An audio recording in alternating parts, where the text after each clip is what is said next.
ಗುಡಿಯಲ್ಲಿ ಇರುವ ಗಂಟೆ ಕಾಣಿ ಆಗ್ತಾ ಇದೆಯಂತೆ. ಅಥಣಿ ಪುಣ್ಯಕ್ಷೇತ್ರಕ್ಕೆ ಕಪ್ಪು ಚುಕ್ಕೆ ಇಡುವಂತೆ ಅಥಣಿಯಲ್ಲಿ ಏನೇನು ನಡೀತಿದೆಯಂತೆ. ಹೇಗೆ ಅಥಣಿ ತಾಲೂಕಿನಲ್ಲಿ ಕಾವಿ ಹಾಕಿಕೊಂಡ ಸ್ವಾಮೀಜಿಯೊಬ್ಬರು ಕಾಜು ಬಾದಾಮ್ ತುಂಬಾ ತಿನ್ನುತ್ತಿದ್ದಾರಂತೆ. ಕಾಜು ಬಾದಾಮ್ ತಿನ್ನುವ ಸ್ವಾಮೀಜಿ ಹೆಸರು ಕದ್ದು ಜನರು ಮಾತನಾಡ್ತಿದ್ದಾರೆ.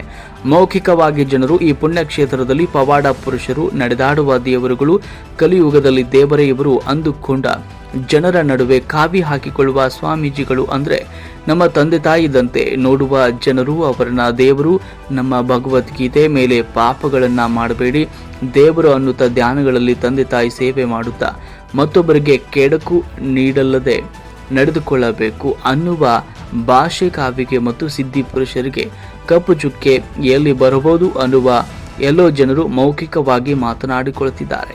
ಅವರು ಯಾವ ಸ್ವಾಮೀಜಿಗಳು, ಯಾರು ಕಾಜು ಬಾದಾಮ್ ತಿಂತಾ ಇದ್ದಾರೆ, 3 ಎಕರೆಯ ಜಮೀನು ಪಡೀತಿದ್ದಾರೆ. ಹೀಗೆ ಯಾರೋ ಒಬ್ಬರು ಸ್ವಾಮೀಜಿ 3 ಎಕರೆ ಜಮೀನು ಪಡೆದು ಅದರಲ್ಲಿ ಬೆಳೆಯನ್ನ ಬೆಳೆಯುತ್ತಿದ್ದಾರಂತೆ. ಅದು ಇತ್ತೀಚಿನ ಸಮಯದಲ್ಲಿ ಸತ್ತ ಹೆಣ ನಾರುವಂತೆ ಬೆಳಕಿಗೆ ಬರ್ತಾ ಇದೆ.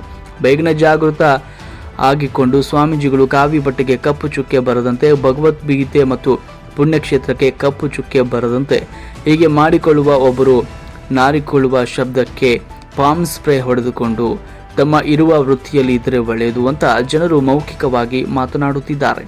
ಇದನ್ನ ಯಾವ ಕಾವಿ ಸ್ವಾಮಿ ಮಾಡುತ್ತಿದ್ದಾರೋ ಅವರು ಸುಧಾರಿಸಿಕೊಳ್ಳಲಿ ಅನ್ನುವುದು ನಮ್ಮ ಸಾಮಾಜಿಕ ಕಳಕಳಿಯಾಗಿದೆ.